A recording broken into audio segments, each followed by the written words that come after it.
মিডিয়ার সার্ভার বিভাগে আমরা যে প্রজেক্ট উপস্থাপনা করেছি, এটা এবছরের প্রজেক্টের নাম হচ্ছে GPS GIS and remote sensing.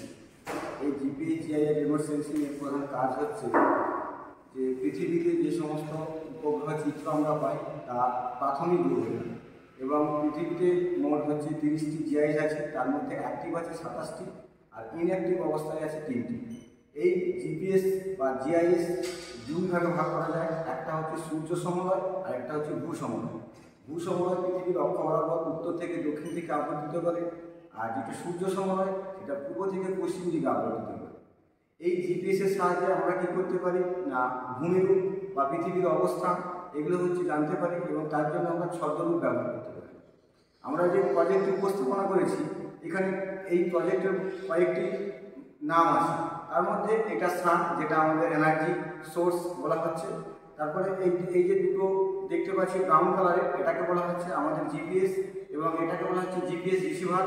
এখান থেকে সমস্ত তথ্য এখানে সংরক্ষণ হয়, এটা ক্ষুদ্র তরঙ্গরূপে সঞ্চিত হয়, যা আমাদের এই তথ্যটা কম্পিউটার বা আমাদের ল্যাপটপে সংরক্ষিত থাকে।